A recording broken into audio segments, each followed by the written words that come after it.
Hello दोस्तों, कैसे हैं आप। और दोस्तों, जैसे आपको मालूम है ईएसबी ने अपना परीक्षा कार्यक्रम जारी कर दिया है। उसमें वर्ग 3 के एग्जाम भी शामिल किए गए हैं, यानी प्राथमिक शिक्षक पात्रता परीक्षा यहाँ पर आयोजित की जा रही है, जिसकी प्रस्तावित डेट एग्जाम की सितंबर 2024 है। इसी से जुड़े आपके काफ़ी क्वेश्चन हैं। क्या बीएड वाले जो है वर्ग 3 में आवेदन कर पाएंगे? ये जो पात्रता परीक्षा है 2020 में जो पास कैंडिडेट है, क्या वो इसमें आवेदन करेंगे? बड़ा प्रश्न है कि इसका सिलेबस क्या रहेगा, तो आज इसी पर डिस्कशन करने वाले हैं। तो दोस्तों, जैसे कि आप देख रहे हैं 2020 का ये नोटिफिकेशन है, जहां पर एक क्वेश्चन उठता है कि 2020 में इस नोटिफिकेशन के अनुसार जिसने भी प्राथमिक शिक्षक पास की है, क्या उसे फिर से ये एग्जाम देना पड़ेगा? तो दोस्तों नहीं, आपको एग्जाम नहीं देना है। यदि आपने 2020 में ये एग्जाम क्रैक किया है, यानी कि पास कर लिया है, तो आपको सीधी भर्ती परीक्षा देनी है, पात्रता परीक्षा नहीं देनी है दोस्तों। ठीक है। अब यहाँ पर क्वेश्चन उठता है कि हम भले ही पास हैं 2020 की परीक्षा में, लेकिन हम आवेदन करके एग्जाम देते हैं और बाई चांस हम डिस्क्वालीफाइड हो जाते हैं, तो क्या हम फिर भर्ती परीक्षा में नहीं बैठ पाएंगे? तो ऐसा भी कुछ नहीं है। यदि आप ये एग्जाम देते हैं और पास नहीं भी हो पाते हैं, तब भी आपके पास 2020 का पात्रता परीक्षा का जो सर्टिफिकेट है वो जीवन भर मान्य रहेगा और उस आधार पर आप आवेदन कर पाएंगे वर्ग 3 की जो भर्ती परीक्षा होगी उसमें। इसके साथ साथ बहुत से भाई बहनों ने ये पूछा कि बीएड वाले आवेदन कर सकेंगे कि नहीं कर सकेंगे। तो इसी नोटिफिकेशन में हम देखते हैं 2020 की जो एग्जाम हुए थे वर्ग 3 में, उनमें अलाउ किया गया था आपके बीएड वालों को, लेकिन इसके बाद सुप्रीम कोर्ट की जो जजमेंट है उसमें स्पष्ट रूप से कहा गया है कि आपने जो आहर्ताएं रखी थी उसमें बीएड वालों से कहा गया था कि ब्रिज कोर्स करना होगा, यानी कि जो बीएड कोर्स है वो अपने आप में कंप्लीट नहीं है, तभी आप उसे ब्रिज कोर्स करा रहे हैं। तो इस पर बहस चली थी और अंत में जो निर्णय सामने आया था वो यही आया था कि बीएड वाले जो है वर्ग 3 में आवेदन नहीं कर पाएंगे। फिर बीच में ये भी कहा गया कि ये जो निर्णय आया है, क्या उसके पहले जो नियुक्तियां हो चुकी है उन पर भी असर पड़ेगा? तो माननीय सुप्रीम कोर्ट ने कहा कि जब से ये नियम लागू हुआ है, यानी कि ये निर्णय आया है, उसके बाद जितने भी वर्ग 3 की अब एग्जाम होंगे और भारत के किसी भी कोने में होंगे, किसी भी प्रांत में होंगे, उनमें बीएड वाले जो है पार्टिसिपेट नहीं कर पाएंगे, आवेदन नहीं कर पाएंगे। तो अब जो वर्ग 3 के एग्जाम होंगे वो सिर्फ डीएड और डीएलएड वालों के लिए होंगे, वही इसमें आवेदन कर पाएंगे। सुप्रीम कोर्ट की गाइडलाइंस के अनुसार इसमें बीएड वाले पार्टिसिपेट नहीं कर पाएंगे वर्ग 3 के एग्जाम में। ये स्पष्ट है दोस्तों। तो यहाँ पर जो बीएड वाले हैं वो बिल्कुल स्पष्टता से ये समझ लें कि उनके लिए वर्ग 3 नहीं है, और आप जब आपका नोटिफिकेशन जारी होगा उसमें भी आप ये बात पढ़ सकते हैं। हालांकि ये जो नोटिफिकेशन है वो 2020 का है।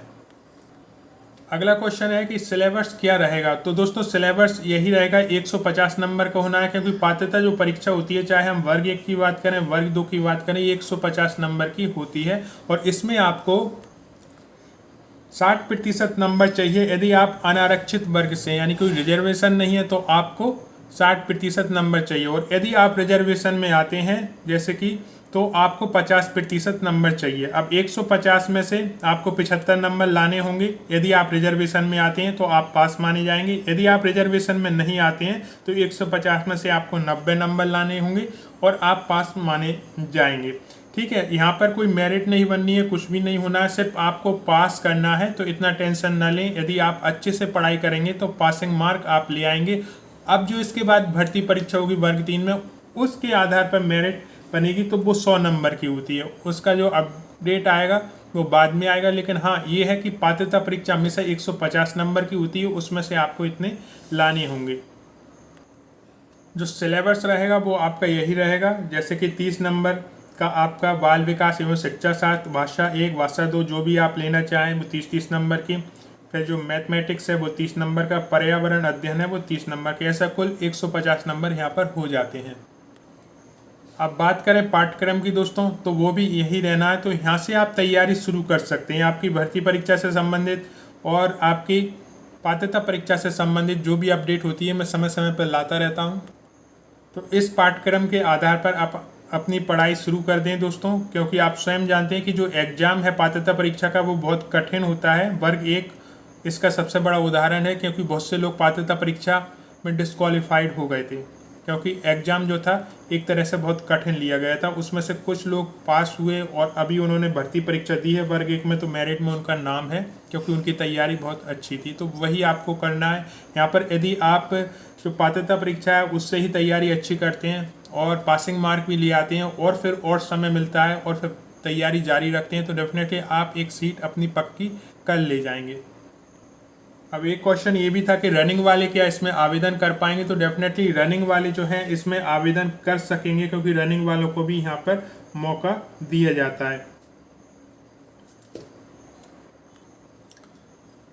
अब दोस्तों यहाँ पर एक खास बात मैं आपको और बता दूं कि जैसे इसमें आप देख रहे होंगे प्राथमिक शिक्षक पात्रता परीक्षा 2020, यहाँ पर भर्ती परीक्षा ना लिखकर पात्रता परीक्षा लिखा गया था और यहाँ पर जो है पोस्ट जो है घोषित नहीं की गई थी, तो इसलिए ये पात्रता परीक्षा एक तरह से मानी गई थी। हालांकि इसी पात्रता परीक्षा में जो अच्छे नंबर लेके आए उसी आधार पर जो है उनकी ज्वाइनिंग करा दी गई थी और फिर पोस्ट बाद में जारी की गई थी। तो ये जो था आधा नोटिफिकेशन जारी किया गया था। पूरा नोटिफिकेशन जैसे आप 2018 वर्ग 1 और वर्ग 2 देखेंगे तो उसमें भर्ती परीक्षा लिखा हुआ था और उसमें जो है पोस्ट भी बताई गई थी कि इतनी पोस्टों पर भर्ती की जा रही है। ठीक है, तो पात्रता परीक्षा ऐसी ही होती है। हालांकि इसके बाद जो है ज्वाइनिंग हो गई थी, लेकिन अब आपको पात्रता परीक्षा पास करनी है पहले वर्ग 3 की और फिर उसके बाद भर्ती परीक्षा जो कि 100 नंबर की होगी वर्ग 3 की, वो पास करनी है, तब जाकर आप जो है एक सीट ले पाएंगे। यहाँ पर यदि आप अभी से तैयारी करते हैं दोस्तों और रणनीति बनाकर तैयारी करते हैं और छोड़ते नहीं हैं लास्ट तक, यानी कि ये आपकी पात्रता परीक्षा का नोटिफिकेशन से पहले आप इसका सिलेबस कंप्लीट कर लें, उसके बाद जो है उसी पढ़ाई को कंटिन्यू रखें जब तक कि भर्ती परीक्षा का नोटिफिकेशन नहीं आ जाता है, तो डेफिनेटली आप एक सीट पक्की कर लेंगे। 2020 में ये नोटिफिकेशन निकला था और इसके जो एग्ज़ाम है वो डिले होते गए थे किसी न किसी कारण से दोस्तों। तो बीच में बहुत से लोगों ने वर्ग 3 की पढ़ाई छोड़ दी थी। उसका असर ये हुआ कि अच्छे खासे नंबर लाने वाले भी पीछे रह गए थे क्योंकि बीच में पढ़ाई बंद कर दी थी ये सोचकर कि ये एग्ज़ाम नहीं होने हैं। तो ये सबसे बड़ा फैक्टर होता है कि आपकी जॉब लगेगी कि नहीं लगेगी। हमेशा एक कंटिन्यूटी बनी रहे तो डेफिनेटली आपको लाभ मिलता है, लेकिन यदि आपकी कंटिन्यूटी कहीं भी ब्रेक होती है, कहीं भी टूटती है, तो डेफिनेटली आपको नुकसान बहुत बड़ा हो जाता है। आज जो भी वर्ग 3 में सिलेक्टेड कैंडिडेट हैं जिनके मैं मैसेज अक्सर डालता रहता हूँ, उनमें यदि आप देखेंगे तो ज़्यादातर उनका ही सिलेक्शन हुआ है जो लगातार 2 साल तक मेहनत करते रहे, जिन्होंने अपनी पढ़ाई बंद नहीं की, और जो पढ़ाई बीच में छोड़ गए किसी कारण से उन्हें दिक्कत हुई बाद में जाकर। तो वही मैं आपसे कहूँगा कि जो सिलेबस है वो आपके सामने है, किस हिसाब से आपको तैयारी करनी है वो आपको स्वयं सोचना है दोस्तों। और मुझसे जितनी भी वर्ग 3 से संबंधित अपडेट मिलेगी मैं शेयर करता रहूँगा। ये डीएड और डीएलएड वालों के लिए अच्छा मौका है क्योंकि इस बार जो कंपटीशन है वो आप लोगों में ही रहेगा। और ये माननीय सुप्रीम कोर्ट ने भी जजमेंट दिया है कि जो वर्ग 3 की भर्ती होती है वो सिर्फ डीएड और डीएलएड वालों के लिए ही है और वही उसमें आवेदन कर पाएंगे। तो कंपटीशन इस बार ज़्यादा होना है क्योंकि बहुत से लोगों ने डीएड और डीएलएड कर चुके हैं और जो पात्रता परीक्षा पास करके आएंगे और जो 2020 की परीक्षा में पास बैठे हैं जिन्हें सिर्फ भर्ती परीक्षा देनी है, उनमें काफ़ी हद तक जो है डिफरेंस देखने को मिलेगा क्योंकि जो अभी तैयारी करके पात्रता परीक्षा निकालेगा उसकी जो पढ़ाई होगी वो बहुत अच्छी होगी, उनसे आपको कंपटीशन देना है। तो 2020 में भी जो पास हैं उनसे भी मैं ये कहूँगा कि यदि वर्ग 3 में शिक्षक बनना चाहते हैं और आप डीएड या डीएलएड हैं तो आपको भी अभी से तैयारी शुरू कर देनी चाहिए भर्ती परीक्षा को लेकर। और जो सिलेबस है वो आपके सामने रहेगा क्योंकि पाठ्यक्रम वही रहता है। तो ये वीडियो ऐसा ही था, आपने इसे देखने के लिए इतना समय निकाला उसके लिए दिल से धन्यवाद।